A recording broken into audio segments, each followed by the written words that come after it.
ธรรมบ่ฮือด่างดำโศกเศร้ามัวมองแสงแห่งธรรมะนั้นเป็นแสงทองขอยกมือ10 นิ้วกราบนบน้อมอย่างพระติรัตนะแก้วเจ้าตั้ง3 ประการอันมีพระพุทธเจ้าพระสัทธรรมเจ้าพระสังฆเจ้าอันเป็นสรณะที่เบิ่งที่เคารพนับถืออันสูงสุดในชีวิตกราบคารวะแตบไตไวสาปุญญาปารมีธรรมเดี๋ยวก็วันเดี๋ยวก็คืนเดี๋ยวก็ตื่นเดี๋ยวก็ตายเดี๋ยวลำบากเดี๋ยวสบายเดี๋ยวก็ร้ายเดี๋ยวก็ดีประเดี๋ยวต้องไปสู่โลกหน้าเดี๋ยวต้องลาจากโลกนี้รีบเร่งทำแต่ความดีอย่ารอรีว่าเดี๋ยวทำขอยกมือ10 นิ้วกราบนบน้อมอย่างพระติรัตนะแก้วเจ้าตั้ง3 ประการอันมีพระพุทธพระธรรมพระสงฆ์อันเป็นสรณะที่เปิ่งที่เคารพนับถืออันสูงสุดในชีวิตขอกราบคารวะแตบไตไวสาปุญญาปารมีธรรม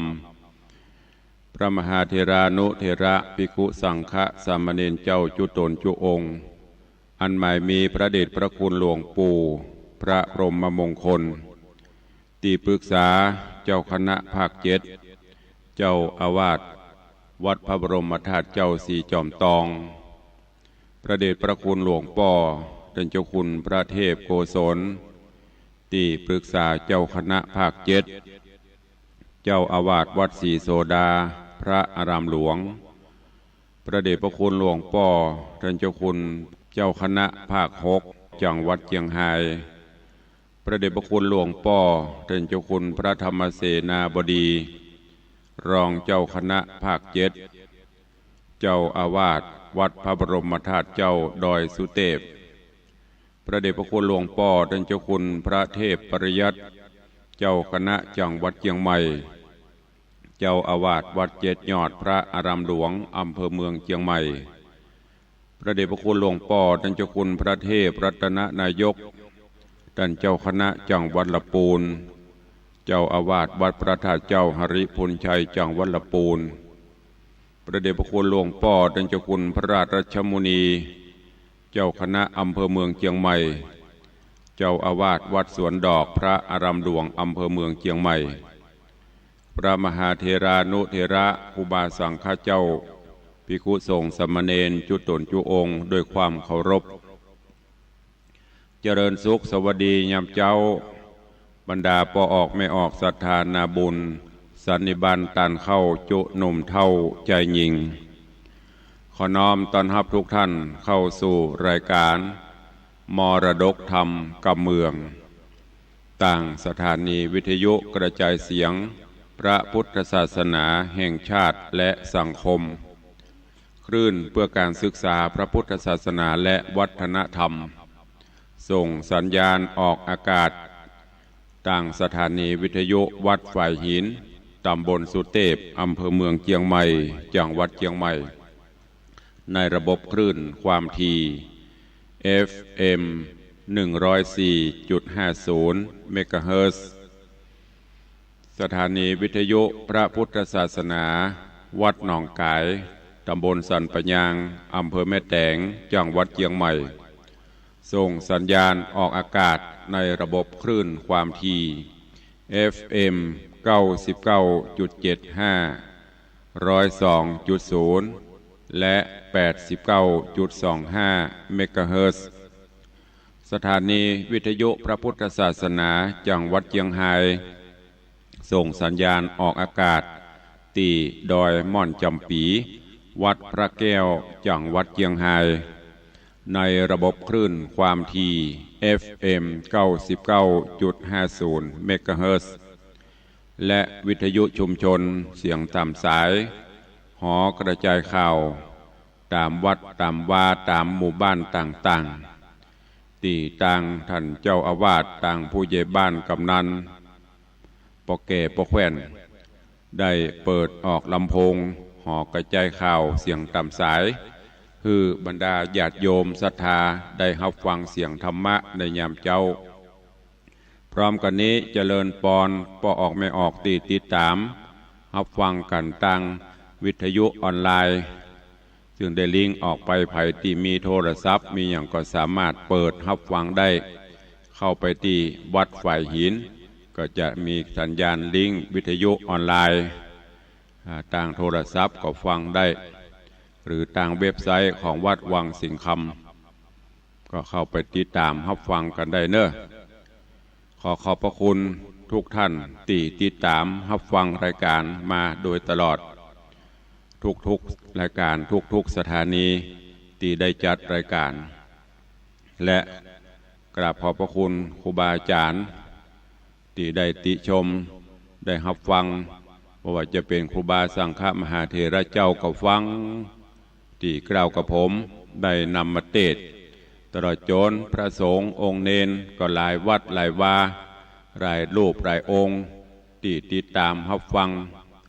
การเทศน์แบบปืนบ้านล้านนาเวลาพบปะเจอกันหลายที่ครูบาอาจารย์ก็ดีพระเจ้าพระสงฆ์องค์เนนก็ถามโอ้ตุลุงท่านพระครู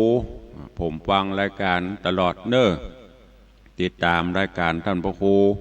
ติดตามรายการตุลุงตลอดเอาเป็นแนวในการเทศน์ก็ขอกราบขอบพระคุณจุตนจุองค์ด้วยความเคารพนับถือเนอะ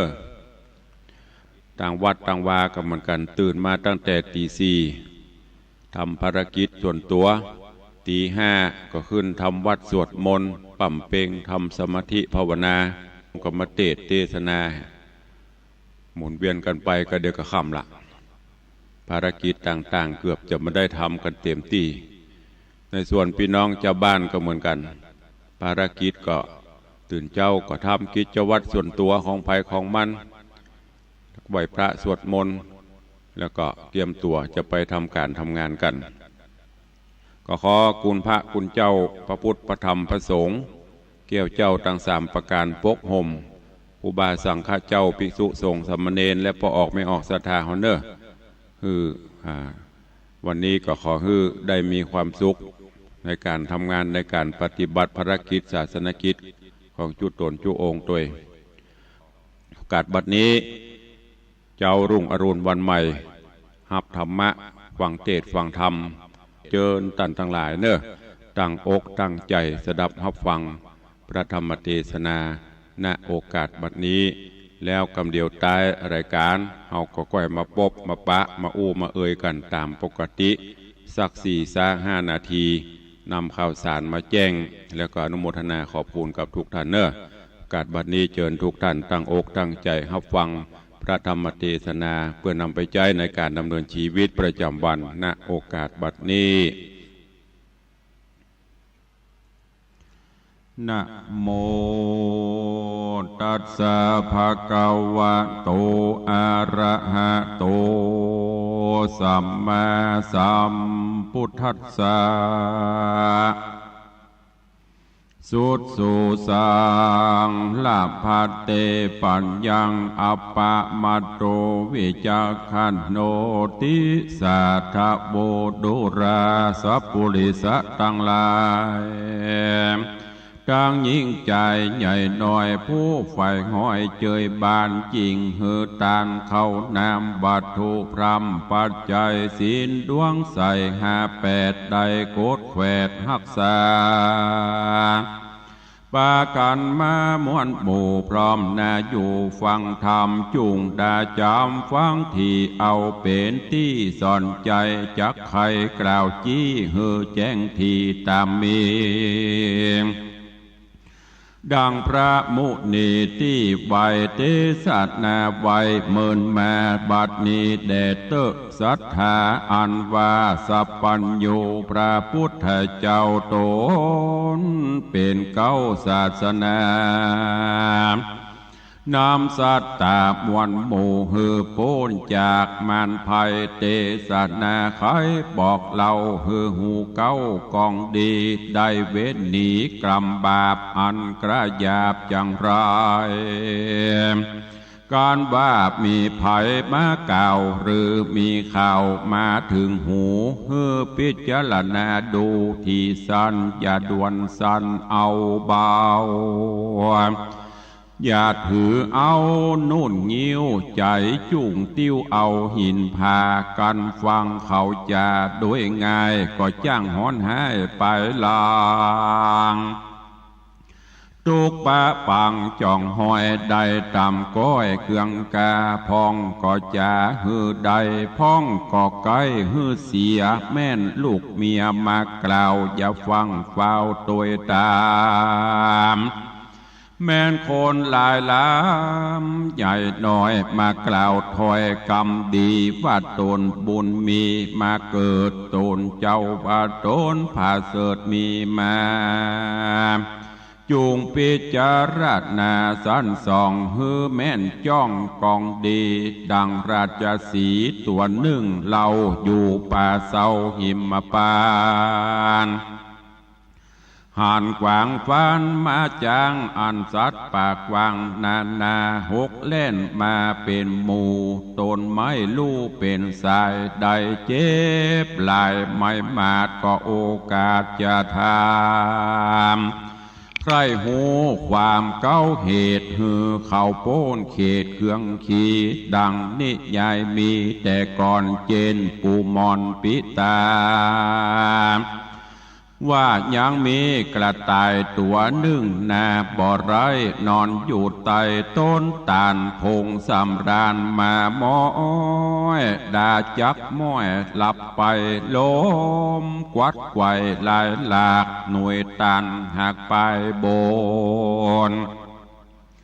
โลนลงโหนต่ำไตโต๊กถูกใส่ใบแห่งอันอาข้างแจงหนเนื้อเสียงดังเหลือมีกองสัดนันห้องไพรโซนกระต่ายต้นสะดุงสติฟุ้งเววาเกิดวาดดอยผาจักลมแผ่นดินลมเปปังบอกกึดยังเหตุเก้าว่ามีแต่เล่าสันดาย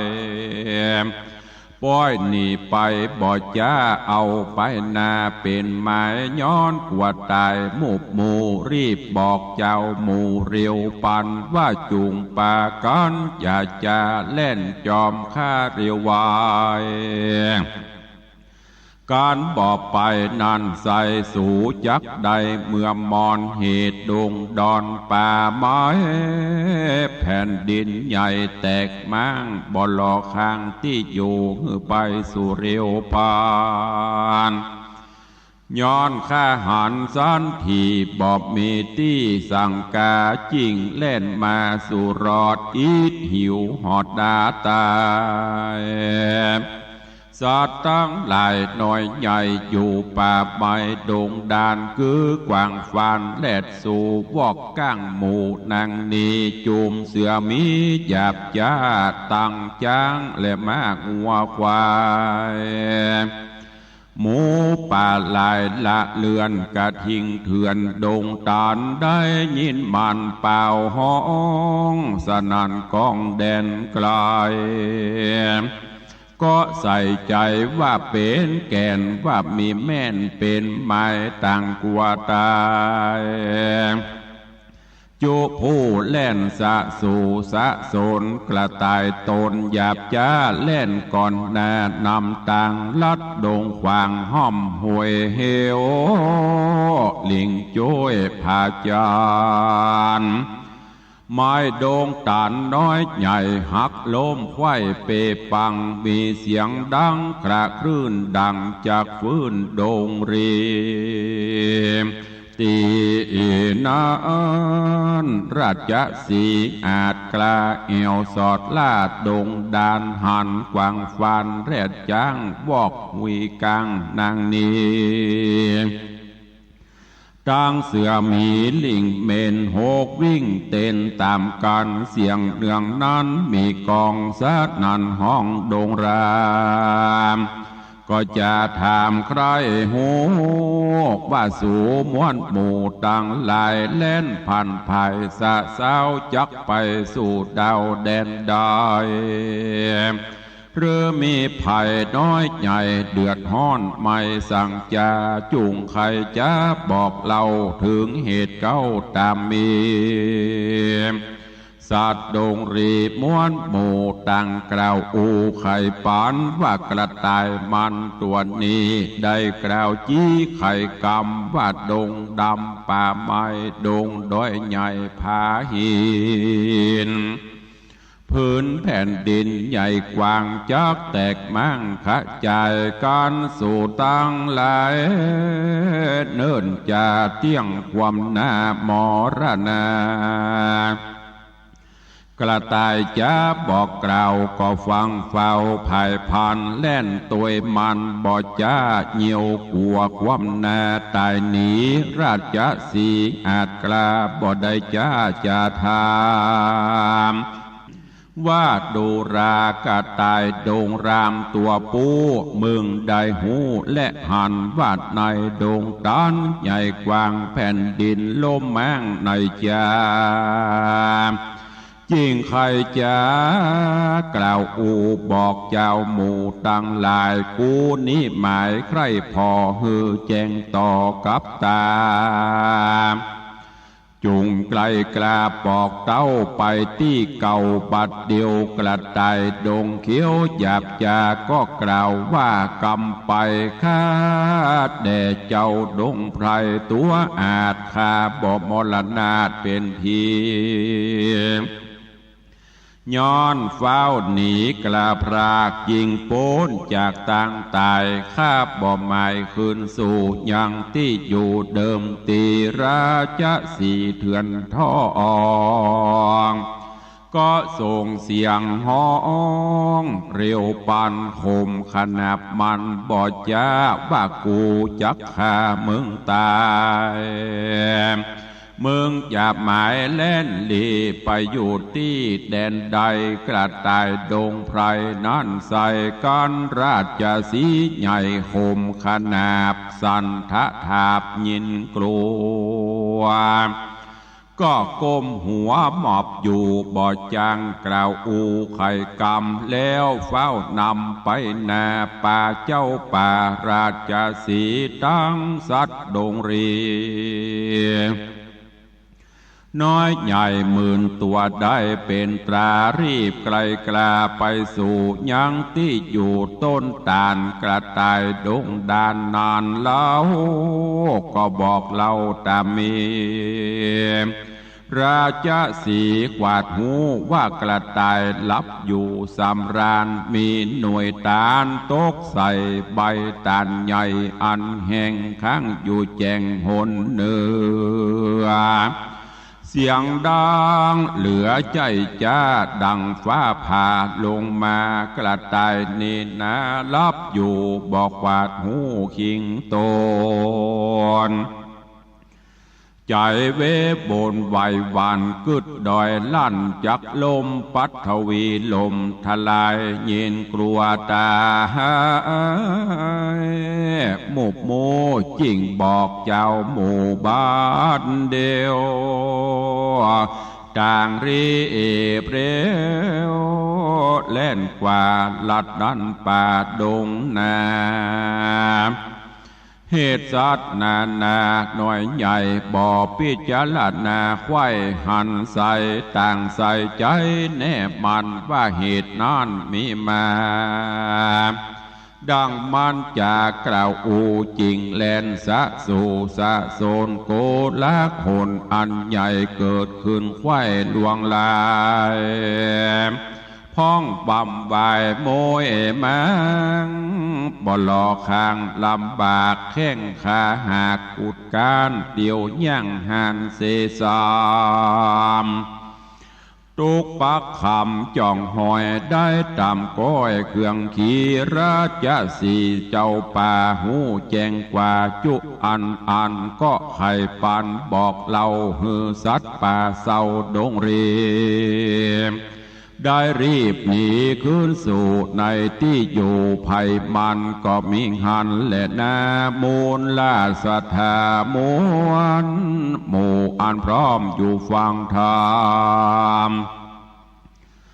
ได้ดาจำติดต่อบอกขาดคอบทใดกรรมจากใครสอนกล่าวว่ากันมีข่าวมารอดหูฮือขนิงดู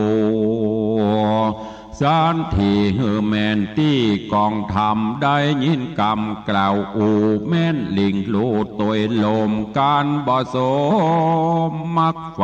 ป่าเอาไม่เครื่องชีลางเตื้อมีคนบาปใจกระหยาบปลาเอาคำขามาล่อคือแว่นเกี่ยวก้อเจียงคานซอยสังวานกล้ามากที่เต้หากของเก๋มีเหลี่ยมเล่บอดไรสั่งเก็บไว้บ่อสั่งเก็บได้บ่อจะตัดสองหน้าเรารา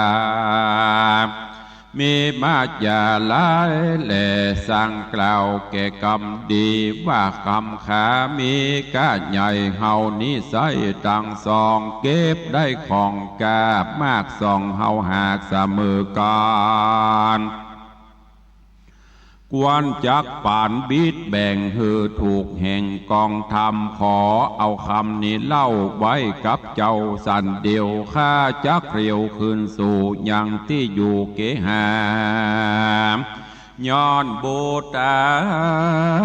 อย่างน้อยพงอ่อนอ้อยเยาว์วัยหรือแสงจากไข่นันนี้อย่ากล่าวจีจา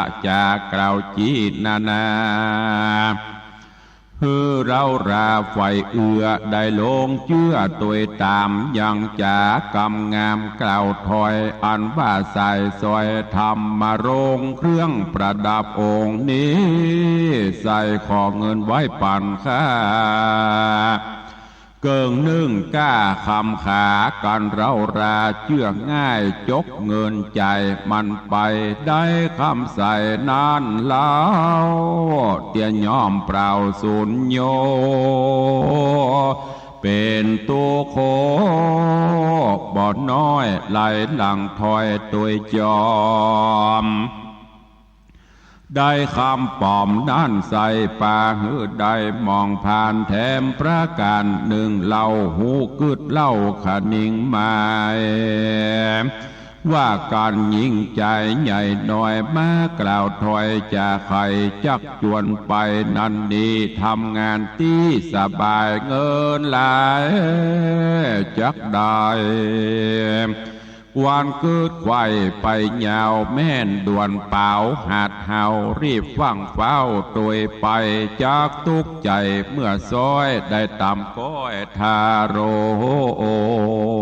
นกวนพอโตตัวเก่าว่าเฮานี่เล่าสันได้คนใกล้ไก่ผู้อื่นมีอ่านหมื่นถึงแสนพับไว้แดนมวลหมู่มีความหูนักหนา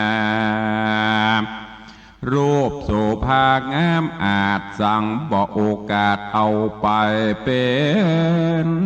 สันใดนั่นใส่มาใครใดตนเฮาข้านิงเอาดังนี้เอาเป็นที่พิจารณาเฮือเมินตาพ่อกวางกึดอาจอ่างไปยาวสืบสานสาวทวนที่ฮือแมนตี้ตามกองพองก็ปองฮือใดพองก็ไก่ฮือเสียแม่นหันเฮดลิงโลเชื่อกรรมอูตามลมกันบ่สมดังแองได้วิตว่างเครื่องขีจุมคนดีมีมากคนให้หากมีลายตั้งยิ่งใจหนุ่มเทาดังปราดเจ้าอติตาจะสอนมาบอกจี้ว่าฮือเฮานี้ยังเชื่อใจไฟเอือต่างดีเชื่อว่าพระมุนีปิ่นเกลาคือพระพุทธเจ้าเราราตราดพระญาขวาดหูไผ่บ่อูไข่ปานหูและหันแจงทีบ่มีตีสงสัยค หูพิจารณาไปสั้นส่องหือแม่นจ้องกองธรรมหันว่าป่าปะกรรมใหญ่น้อยเป็นตัวถอยกาลีหันว่าบุญมีเตียงแต่บาปมีแน่เป็นมาเชื่อว่ายิ่งใจหน่อยใหญ่ตกอยู่ใต้เวรกรรมการกระทำกรรมบาปอันกระยาบกาลีบาปกรรมมีตอบใส่ได้ตกให้จังไรกันกลาไกลละพรากตายละจากเมืองโคนยอมเอาโต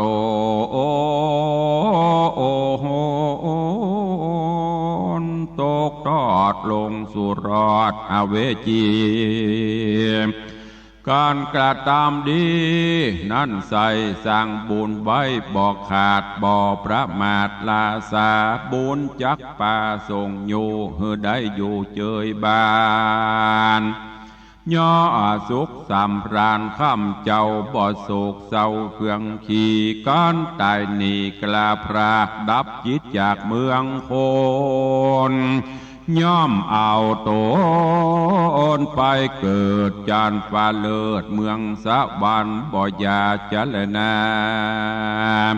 มูลลาดศรัทธามวลหมู่ตีพร้อมน่าอยู่ฟังธรรมฟังแล้วจำจดชื่ออย่าได้เหือหายนี้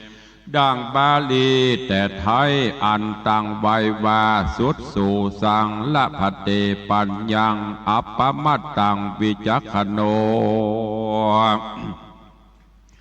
ดังนี้ใครกล่าวจี้เป็นไตว่าปุกละพูดใดก็แล้วใจผ่องแผ้วยินดีฟังเมธีปราชเจ้าอันบอกเล่าใครกามโดยใจครบยำบอกขาดบ่ประมาทลาสาหูพิจารณาสันทีฮือแมนที่กองดีพญามีผาเสดเตียนย่อมเกิดมีมาได้น้ำป่าปนจากต่างทุกยากมันพายแม่นคนไกลกะแม่นคนใกล้ไก่ใหญ่น้อยมากล่าวถอยไข่กำจูงจะจักจูงนำดันนี้ควรคืดที่พิจารณาอย่านำนาลิงโลตามกำอูคนลายจ้างป่าวายเมื่อซอยได้ต่ำก้อยมองผ่านดังนิทานบอกเล่าว่าสัตว์ป่าเศร้าดงนาฟังกระต่ายจ่าเอิ้นเป่าก็ฟังเฝ้าตัวไปบอกกะนิ่งในกึดสอดพ้องมวยมอดมรณา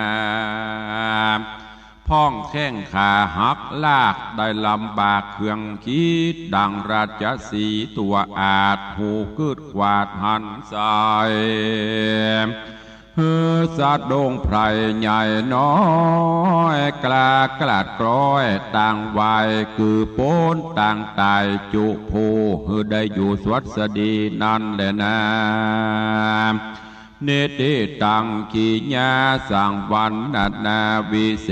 ษจะห้องเหตุธรรมเทศคำสอนเรื่องอย่าถือนุ่นงิ้วฮือติ้วหินผาก็บังโกมสมฤเอสเดชก็ได้รับฟังกันจบลงไปแถมตอนหนึ่งแถมเรื่องหนึ่งในเรื่องของพระธรรมเทศนาที่เจ้าวันนี้ก็ได้นำมาฝากฝังเป็นธรรมะปรรณาการคือกับพอออกไม่ออกศรัทธาในเรื่องของการอยู่ในโลกเหล่านี้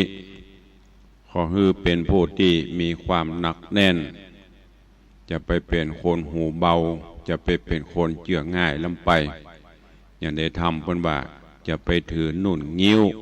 คือติ้วหินผาก็คือเวลาได้รับข่าวสารได้รับกรรมอย่างต่างๆนานามาก็ขอให้ใจความคิดพิจารณา จะไปฮื้อเข้าทางหูถูออกทางปากเวยลำไปคิดพิจารณาแยกแยะแล้วก็ตรวจสอบพิสูจน์ก่อนในความแน่นอนความเป็นจริงแล้วก็ค่อยเชื่อยิ่งปัจจุบันนี้ญาติโยมทั้งหลายสื่อต่างๆที่มันล่อหูล่อตาล่อกิเลสตัณหาก็นักอย่างที่ตกเป็นข่าวเปิ่นเอาคำเอาอย่างมาตกส่องหน้าส่องตาแล้วก็อูจาทะลิปลอบโลนต่างๆบางท่านบางคนก็เกิดกิเลสตัณหาเปิ่นถามเอาคำปลอมคำอย่างบุหุแลกถอดเอาของจริงในตนในตัวไปฮื้อเปิ่นก็เพราะสาเหตุหนึ่งก็คือโลภะคือความโลภข้าได้นักกว่าของตัวเก่าสุดท้ายก็มาเศร้าซ้อยเหงาหงอยเป็นเรื่องเป็นราวไปก็เพราะอันเนี้ยถือเอางิ้วบัดติ้วเอาบะหินบะพาก็คือบ่มีความหนักแน่นบางท่านบางคนก็ประสบเรื่องราวต่างๆและที่สำคัญข่าวลือข่าวสารอันต่างๆที่ระบาดกันนักในปัจจุบันนี้ยิ่งในยุคของการสื่อสารไร้พรมแดนอย่างที่ตุลุงได้บอกอย่างที่ครูบาอาจารย์เปิ้นได้ชี้แนะทราบข่าวอย่างมาหน่อยยิ่งในสมัยโทรศัพท์นี่บ่อ่านบ่นักแน่นบ่วิเคราะห์บ่พิจารณากลัวเปื้อนบ่หูกลัวคนอื่นบ่หันบ่หูตันกดส่งกดอย่างกันไป จำเตืออย่างข่าวพอเมินเปิ้นพอปีไหนมีเบาเปิ้นเอามาล่อหน่อยก็กดแชร์กดส่งกดไล่กันไปมันเว้ยบะเดียวจะกดอย่าเอาแม่มือหัวแม่มือจิ้มลงไปต้องคิดก่อนเนอะดีบดีก็จะเป็นโทษกับตัวกับตนแถมไปโดนข้อหาหมิ่นประมาทดูแควนเปิ้นไปโดนข้อหากฎหมายคอมพิวเตอร์อย่างมูนี่ซึ่งบางท่านก็หูเท่าบ่ถึงการบางท่านก็หูแต่ก็ทำเนี่ยก็เพราะเชื่อง่ายเหมือนอย่างกระต่ายตื่นตูมตะเกีย ในธรรมนะกิ่งบะเป้าตกสว่าว มันรับอยู่เนาะบะกองตกสว่าวตกส่วมบ่พอแล้วว่ามันเป็นไอ้หยังไอ้หยังตกไผนี่หยังที่ไหนตรวจสอบดีๆก่อนก็บอกเนี่ยประหลาดประเด็ดลุกล่นไปปะเปิ้นหมู่หลัดจะหมู่ไอ้หยังสัตว์ป่ากวางละมั่งฟ้านหยังต่างๆนกหนูต่างๆก็บอกสู่เขาเข้าใจเนอะปุ้นแผ่นดินลมแผ่นดินสไลด์ปวดไหลหลังบรรลมนี่เนอะหนีบันนี้ตายเนอะอันหมู่นั้นกับปดโทษตัวลมแต่หูแต่บ่หูจนมีราชสีห์มาสั่งฮือมึงโล่นอย่างมันนี้กระต่ายก็บอกฮือปุ้นท่านเจ้าป่าเจ้าเขาประเด็นนี้นะแผ่นดินมันถล่มพวกดินหยุดดินปังไม่ใช่เหมือนเมืองน่านไม่ใช่เหมือนตั้งเชียงรายเนอะอันนี้มันถล่มทลายปุ้นขันหนีตายมันนี่บอกเขาก็ล่นมันเนี้ยราชสีห์แต่กาแต่กาท่านเจ้าอันปลากูไปพอปตกกระต่ายกระตุกวดตายสันยงมันไปบ่ได้นะเดี๋ยวจะตายนะไปมันจะไปกับบ่ไปพอคือมันหูมันหันแน่แจ้งแหก่อนโยนไปถึงที่แต่สุดท้ายเป็นว่าการบะเป้าการต่านตกลงมาบ่ได้อันเนี้ยญาติโยมทั้งหลายก่อนที่เราจะว่าอย่างฮื้อไผได้ยินกรรมอย่างมาก็จ้างบ่ต้องไปโซนเรื่องของเปิ้นโซนตัวเก่าเฮานี่อัตตาตัวตนของเฮานี่เป็นจะได้ทำดีละกาสร้างความดีไว้นักก่อบางเตื้อความดีของเฮามีสักนิ้วเปิ้นสร้างความดีจัดนักความชั่วอาจจะมีสักน้อยความบดีมีสักน้อยก็เอานั่นน่ะมาตลบมันเล่าว่าเฮาเปิ้นอันเนี้ยมันเป็นสุดท้ายมาความเสียหายมันเกิดคนที่ฟังก็ฟังแล้วก็เอาไปใส่นมเห็นหน่อยใส่ไข่เห็นหน่อยใส่ซอสใส่น้ำปลาเข้าไปแหมปรุงแต่งจากเรื่องน้อยเป็นเรื่องใหญ่ สังคมเฮาเลยอยู่ยากปัจจุบันนี้ไอ้ที่ดีๆเปเลอะบ่พอแม้แต่ข่าวสารก็เหมือนกันญาติโยมทั้งหลายลองพอเตอะข่าวดีๆกิจกรรมดีๆที่ผู้อื่นเปิ้นทำบ่มีอย่างที่เขาว่าน่ะข่าวหายลงฟรีข่าวดีเสี่ยงสตางค์แต่เฮาเนี่ยการเนี่ยงานดีๆเจิญมาเปิ้นก็ตึ้มมาแต่ถ้าอันข่าวบดีนี่ปดโทมันเหมือนแมงงูหัวเขียวอ่ะหมู่เฮาก็ลุ่มเข้าไปตัวซ้ำเติมเปิ้นเข้าไปตัวก็มีหลายท่านที่เป็นนักข่าวนักอ่านข่าวหน้าจอทีวีนะไอ้เมื่อตัวอ่านข่าวนี่ใส่ไข่ใส่นมใส่แป้งใส่สปะพอดีตัวเก่าโดนเข้าไปแล้วจะหูสึกนะท่านทั้งหลายก็เช่นเดียวกันเพราะฉะนั้นขอฝากไว้คิดพิจารณาก่อนที่จะถูออกปากออกไปกำออกไปแล้วบางเตื้อมันก็แสลงหูบางเตื้อมันก็สร้างความเดือดร้อนก็ขอให้นักแน่นไว้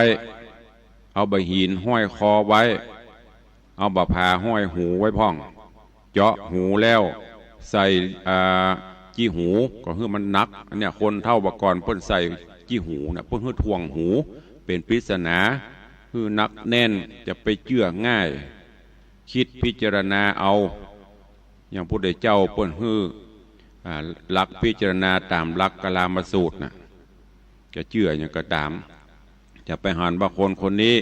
เป็นครูบาอาจารย์ของเฮาเราเนี่ยเป็นต้นจะไปหันว่าคนคนนี้เป็นที่เคารพนับถือต้องหูต้องพิสูจน์โดยตัวเองแม้แต่หลักธรรมคำสอนของพระพุทธเจ้าตุเจ้าอมเตศครูบาอาจารย์อมอู้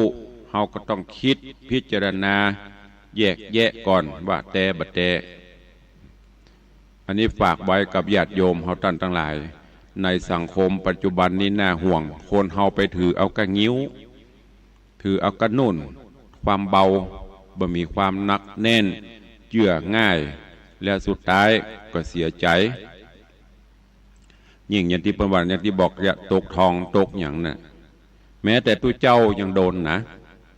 ตุลุงเจ้ากระถินเจ้าพระป่ามาฮื้อเนอะโอ้มันแต่งตัวมันน่าเอาหรอก ภูมิฐานอย่านั่งรถเบนซ์รถเก่งมาหรอกแต่งตัวใส่สูทติ้วกระเป๋าให้ปะโต้อูดีท่านบรรนักเน้นแต่นะสุดท้ายเชื่อเปิ้นก็โดนอย่างที่หลายๆรูปหลายองค์ครูบาอาจารย์ที่โดนนั่นน่ะอันขอกล้าใจสักน้อยเนาะเดี๋ยวจะไปติดต่อเจ้านายจะไปพิมพ์นั่นพิมพ์นี้ขอ5,000นี่เถอะมาถ้านักมาถ้าเป็นแสนนะขอ5,000ถ้าวัดไหนฮื้อ10 วัดก็50,000ละถ้าได้แต่ก็ดีแต่สุดท้ายมันกินกันง่ายๆแล้วก็ทำนำปลาฮื้อวัดอื่นเดือดร้อนทำฮื้อผู้อื่นเดือดร้อนผลสุดท้ายมันตามมาเดือดร้อนกันหมดคนก็เลยไม่ค่อยไว้ใจกันไปละอันนี้ขอฝากไว้เนอะกับอีพ่ออีแม่กับลูกหลานเยาวชนคนดีที่ฟังรายการอยู่จะไปเชื่ออย่างล้ำไปง่ายเกินไปคิดพิจารณาให้ดีๆยิ่งเฉพาะให้มาเนื่องอย่างที่เพิ่นบอกตะเกียประกอบนี่มันมีประเดี๋ยวนี้ก็มีแต่มันเปลี่ยนรูปแบบอะไรจุไปหลอกลวงไปขายตัวขายหยังสุดท้ายมาน้ำตาเจ็ดหัวเขาแม้กระทั่งยังลูกหลานคนดีเยาวชนคนดีทั้งหลายหนุ่มสาวทั้งหลายนะยิ่งเล่นเฟซเล่นไลน์เล่นอะไรอย่างน่ะโทรศัพท์ปัจจุบันเนี่ยเปิ้นเอาหูไผ่บะหุมาใส่หน้าตาดีหน่อยหล่อหน่อยเอาแล้วอีล่าบะกินข้าวบะกินน้ำเป็นกำกึดเป็นครั้งเป็นใครนัดปบนัดปะกันไปสุดท้ายก็เสียตัวโอ้กับมันเป็นกู้เป็นกิมกับอีล่าบล่าเหยบ่ต้องเดือดร้อนของล่างได้อยู่ปลายไม้มันถึงตกลงมาอันนี้โอ้ไปอยู่ไหนบ่ฮู้พ่อแม่บ่ฮื้อไปโดนกำเป้ากำสุยเนี่ยหูเบาเชื่อง่ายนัดปบนัดปะกันตีหันตีนี่พ่อแม่บ่ฮู้หนีไปสุดท้ายไปไอ้อย่างเกิดขึ้นน่ะแล้วเวลามันมีอย่างเกิดขึ้นภัยเจ็บกับเฮาภัยเสียหน้าเสียตากับเฮาตัวเก่าเฮานั่นแหละโดนสังคมเพิ่นก็จะตราหน้าหัวเพราะฉะนั้น เมื่อได้ฟังแล้วลูกหลานหนุ่มสาวคิดพิจารณาให้ดีเนอะบอกว่าจะตั้งอันยังก็ตามจะเลือกกู้เลือกนายก็จังขอให้เอาตัวอย่างพ่อแม่เขานั่นนะครูบาอาจารย์เป็นตัวอย่างที่ดีและที่สำคัญเอาน้ำธรรมคำสอนข่าวสารที่เขาฟังคิดพิจารณาแยกแยะเอาจะไปฟังแบบผ่านๆจะไปเข้าหูซ้ายทะลุหูขวาฟังน้ำฟังธรรมก็เหมือนกันเก็บแกะก้อนไกเอาอันไหนที่มันเป็นประโยชน์จะนะเป็นประโยชน์ก็เอาไปใจสังคมเขาปัจจุบันเนี่ยยิ่งต้องการธรรมะยิ่งต้องการสิ่งที่ความจริงต้องเอาไปประพฤติปฏิบัติจะไปปล่อยให้กิเลสความโลภความโกรธความหลงไอ้ความโลภนั่นก็คืออย่างที่ว่านะอยู่บ้านดีๆใส่ทองบานไผ่ที่ไหนบุหุเอาคำปลอมมาล่อหน่อยตาลูกเป็นโพรงตาลูกเป็นไฟความโลภเกิดขึ้นใครได้นักถอดของตัวเก่าแรกของเปิ้นสุดท้ายมาไปขายไปของปลอมเขาเป็นที่มีเครื่องมือวัดหรอกแต่หูปลอมหูอันที่มันเกิดขึ้นมันคือความโลภเท่านั้นนะถ้าบันโลภมันก็บ่เสียของโอ้ยินดีของฮามีนี่สลึงเดี๋ยวจะมันเตอะดีกว่า20 บาทสู่ก่อนถ้าแน่จริงปุ่นปลากันไปร้านทองพูเลยคือปัญจังตกลงตามนั้นอันตามบ้านนี่มันมีสักเปอร์เซ็นต์เนอะจะไปเอาหูเบาจะไปเกิดความโลภนำไปเรื่องความหลงความใคร่อย่างต่างๆก็เหมือนกันก็ขอให้ฝากไว้ตัววันนี้ได้นำทำก้อมเรื่องจะไปถือนุ่นงิ้วหือติ้วหินผาก็คือจะไปหูเบาหือนักแน่นคือมีความคิดพิจารณาเอาหลักธรรมไปใจก็จะนำปลาหือรอดพ้นจากภัยอันตรายต่างๆเนอะฝากกับญาติโยมต่างหลายตัวเองวันนี้เวลาหมดเวลาแล้วขอนำรายการจากไปก่อนเนาะก็พบปะกันในวันต่อไปก็ขอความสุขสวัสดีจงบังเกิดมีกับทุกท่านเนอะอยู่ดีมีสุขเหมือนกันจุตนจุองค์จุผู้จุโขนเนอจตารโอธรรมาวัตันติอายุวันโนสุขังพลัง